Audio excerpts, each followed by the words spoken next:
So, I wanna talk about objective. Objective is to determine the coefficient of static friction of different surfaces. I am Wanurin Shaira binti Wanazmi. My student ID is 2025163573. So I'm gonna talk about the theory or introduction. First is force and velocity are vector quantities that have magnitude and direction. Force exists when the object accelerates or undergoes a change in its velocity. Gravity is an attractive force that exists between two masses. The gravitational force that acts on an object on Earth is approximated as F equal to mg.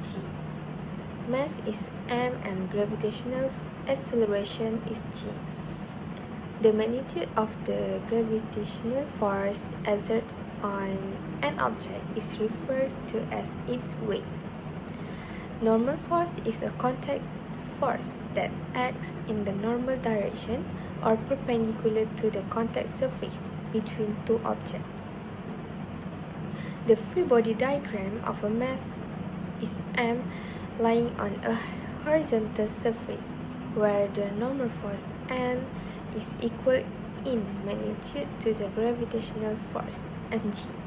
Friction is the force that resists the relative motion of one surface in contact with another. There are two types of friction, which is static and kinetic.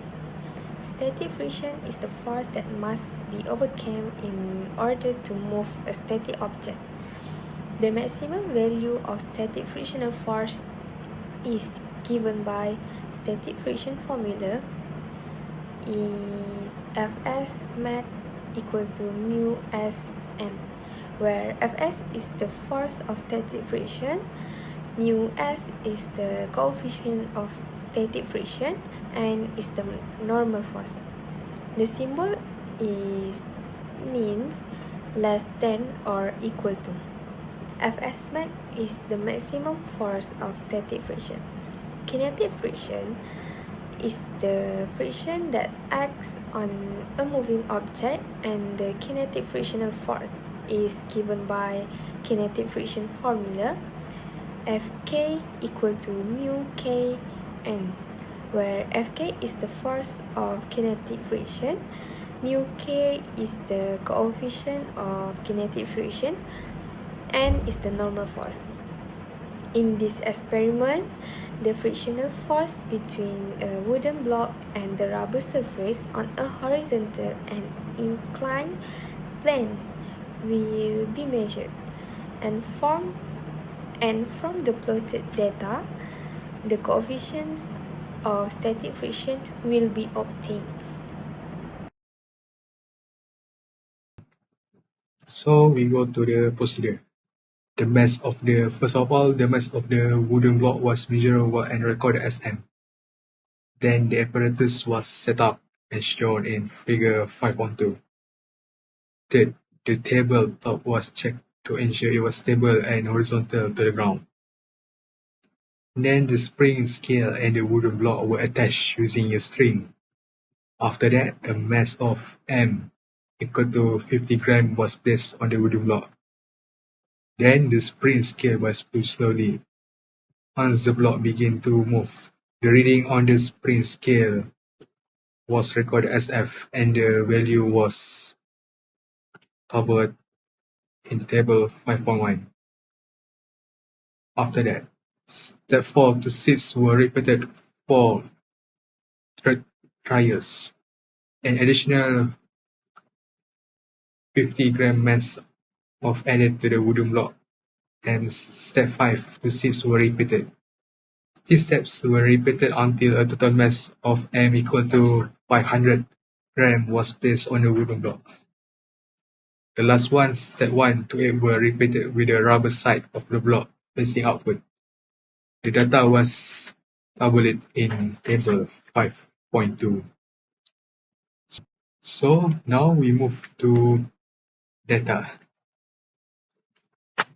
So as you can see, The result, mass of wooden block with rubber surface, Sm. Then table 5.1 for rubber surface, while table 5.2 for non-rubber surface. So mass Sm, total mass Sbm, total weight Sw, static friction force Fs. We do 3 trial and take average.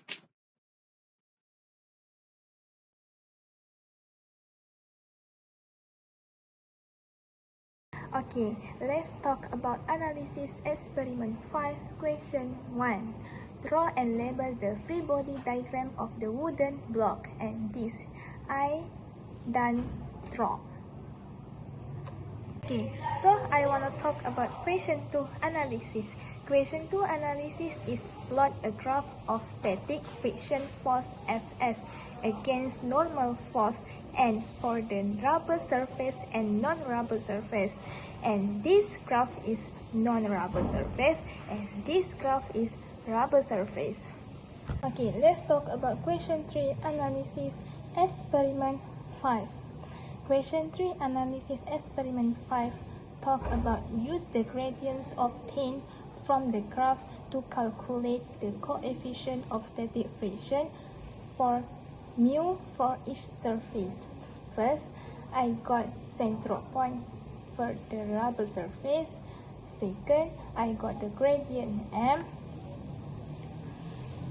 Then I got the maximum point and minimum point, and lastly I got the coefficient of static friction mu, and I got 2.07 Newton. Okay, question 3 for the non-rubber surface. Question 3 for the non-rubber surface, same question. Use the gradients obtained from the graph to calculate the coefficient of static friction mu for each surface.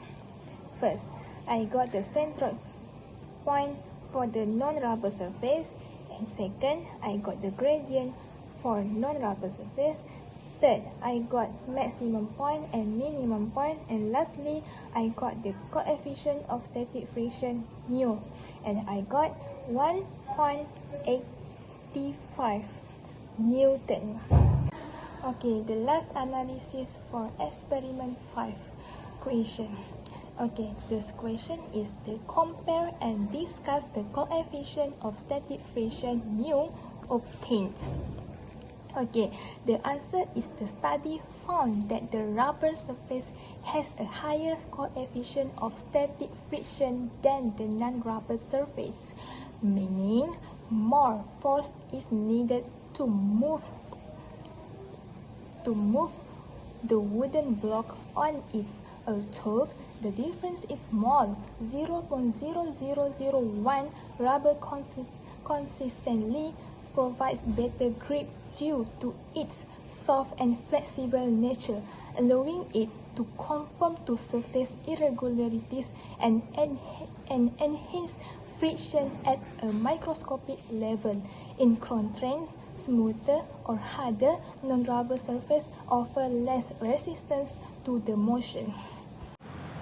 There is 3 questions in this experiment 5. First, how can interlock brakes stop a car in a shorter distance than regular brakes? Interlock braking system, as we know as ABS, are designed to prevent your wheels from locking up during hard braking, especially on icy, wet, or loose road surface. ABS use sensor to monitor the speed of each wheel and detect when a wheel is about to lock. When this prevents, it passes the brake pressure to that wheel, allowing it to keep rotating and maintain traction with the road. This prevents skidding and helps you maintain control of the vehicle while braking. However, the regular braking or traditional braking use a hydraulic system to apply pressure to the brake pads. which clamp down on the rotors to slow down the wheels. In this system, the driver is fully responsible for controlling brake pedal. ABS, however, rapidly pumps the brake to maintaining a controlled slips and allowing the tires to achieve static friction. Static friction is generally greater than kinetic friction as seen in physics principles. Since static friction provides more stopping force, the car can decelerate more quickly and cover a shorter distance before coming to a complete stop. For the second question from your experiment, which material has the highest coefficient of static friction? Does this agree with your hypothesis? What do you think determines the coefficient of static friction? From the calculation that I made in a table, the rubber surface has a significantly higher coefficient of static friction compared to the non-rubber surface. For example, 250 gram, the rubber surface have μs of approximately 0.61, while the non-rubber surface has a μs of about 0.25. Yes, it's agree because friction is zero when no force is applied to the item. I think the coefficient of static friction determined by factors. Primarily, this is the significant factor, as demonstrated by the differences between the rubber and non-rubber surfaces in the experiment. Rougher surfaces generally have higher coefficient of friction due to increased interlocking of a microscopic level. Secondly, even for the same material, different friction coefficient. Thirdly, this can significantly reduce friction. And last but not least, at a molecular level, attractive forces can exist between surface that contribute the friction. For the third question, once the mass begins to slide, does it move smoothly or does it undergo stop and go motion? Explain the motion.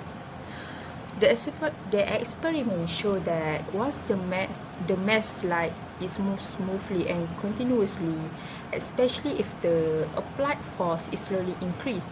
This phenomenon occurs because the coefficient of static friction μs is generally less than the coefficient of kinetic friction μk. Static friction does not affect the block's motion and gets weaker as the applied force is greater than its maximum. Kinetic friction does not result from the block moving once this limit is reached, with more opposing friction the block accelerate. If the force applied is not smooth, it may be spread out.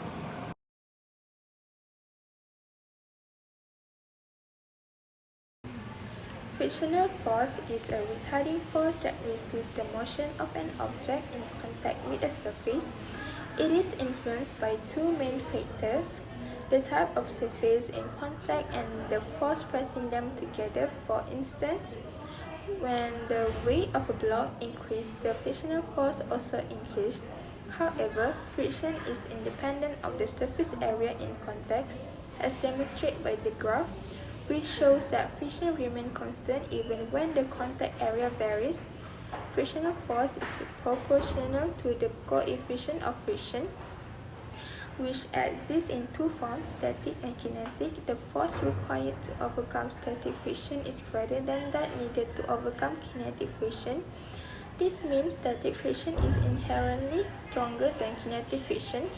In the experiment, rolling rods were used, resulting in negligible friction, even if the static friction coefficient were zero. No sliding will occur between the table is horizontal and no tangential force act along the surface. Consequently, there is no static friction force at the contact points. The relative velocity between the rolling object and the surface is entirely perpendicular, meaning kinetic friction is also absent. In conclusion, for the identical surface combination, static friction is greater than both kinetic and volume friction. The experiment also revealed that using a single person to pull the block consistently across 3 trials yields more effective results as the applied force can vary between individuals. To enhance accuracy and minimize error in future experiments, employing a larger and more sensitive dynamometer for precise force measurement is recommended.